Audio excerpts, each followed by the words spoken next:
America के big boss बन चुके हैं जो बाइडेन। 40वें राष्ट्रपति के तौर पर उन्होंने शपथ ली है। तस्वीरें आपके सामने हैं जब जो बाइडेन ने शपथ ली और जब कमला हैरिस अमेरिका की पहली महिला राष्ट्रपति बनी, भारतीय मूल की कमला हैरिस।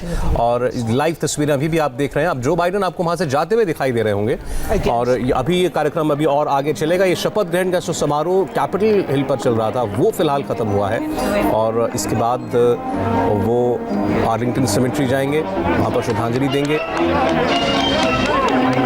और अंत में कमला हैरिस और जो बाइडेन दोनों व्हाइट हाउस की ओर रवाना होंगे। इस वक्त आप देख रहे हैं कमला हैरिस और जो बाइडेन दोनों इस शपथ ग्रहण समारोह स्थल से जा रहे हैं।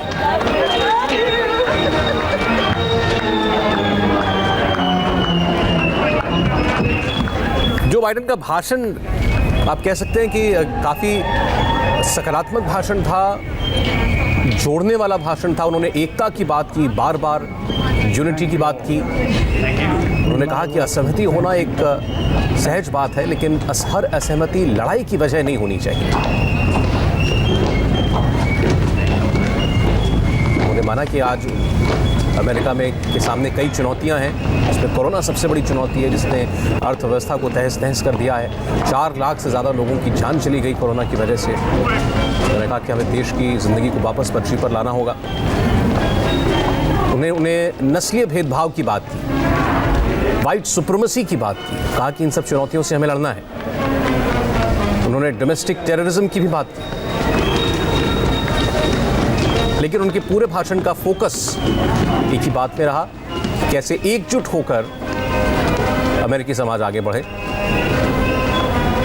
बाकी देशों को एक बड़ा संदेश देते हुए उन्होंने ये कहा कि जो काम ट्रंप एरा में हुआ या ट्रंप शासन में हुआ, जिन्होंने परंपरागत अलायंसेस को नहीं स्वीकार किया, अमेरिका की ग्लोबल ऑब्लिगेशंस को नहीं माना, उन्होंने कहा कि हम अपने पुराने संबंधों का पहले की तरह निर्वाह करेंगे।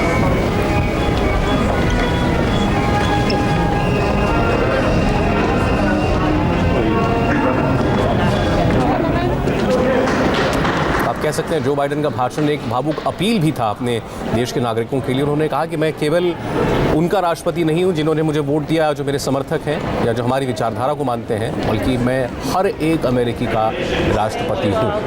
और मैं उन लोगों के लिए भी उतनी ही जोर से आवाज़ उठाऊंगा उनके हकों के लिए जिन्होंने मेरा साथ नहीं दिया, जितना कि मैं अपने समर्थकों का साथ दूंगा।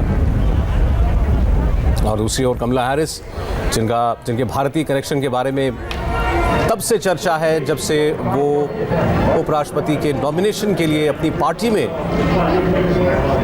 लड़ी थी कैंडिडेट के तौर पर। भारतीय मूल की हैं, उनकी माँ वो तमिलनाडु से थी,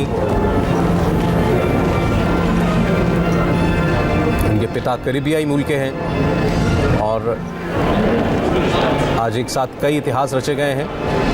पहली महिला तो उपराष्ट्रपति बनी है अमेरिका की, पहली महिला, और वो भी एशियन मूल की या अश्वेत मूल की आप कह सकते हैं, पहली उपराष्ट्रपति चुनी गई।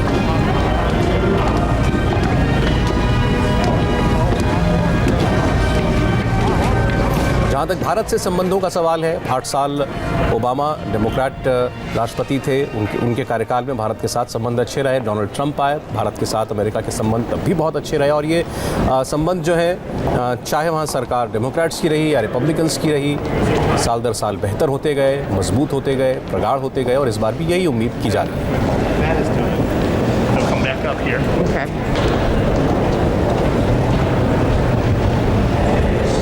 लेकिन ट्रंप के कार्यकाल में एक अमेरिका जो कि एक अंतर्मुखी देश हो गया था, जिसका सारा फोकस अपने अंदरूनी इश्यूज पर था, ऐसा लगता है कि एक ग्लोबल लीडर की वो जो भूमिका, ऐसा लग रहा था कि ट्रंप के 4 साल राष्ट्रपति रहते हुए अमेरिका ने खो दी, उसे उस पर वापस लौटाना चाहते हैं जो बाइडेन।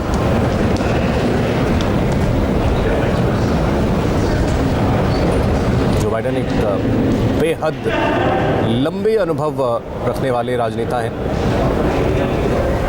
78 साल उनकी उम्र है, उपराष्ट्रपति 8 साल रह चुके हैं, सेनेटर रह चुके हैं, कई और अहम पदों पर आसीन रह चुके हैं और लिबरल विचारधारा के माने जाते हैं।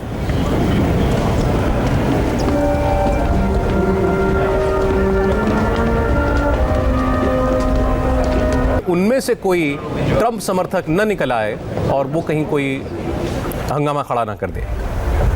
हालांकि ऐसा कुछ नहीं हुआ, बड़े शांतिपूर्ण तरीके से पूरा समारोह चला और अब भी चल रहा है।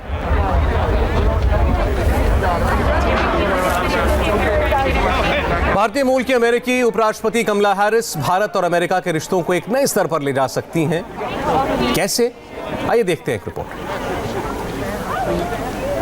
कमला हैरिस का अमेरिका का उपराष्ट्रपति बनना भारत के लिए बहुत पॉजिटिव बात है। कमला हैरिस भारत और दक्षिण एशिया को लेकर एक बड़ा रोल अदा कर सकती हैं। देखा जाए तो वो अमेरिका में भारतीय लिंक को लेकर एक तरह से सॉफ्ट पावर की भूमिका निभा सकती हैं।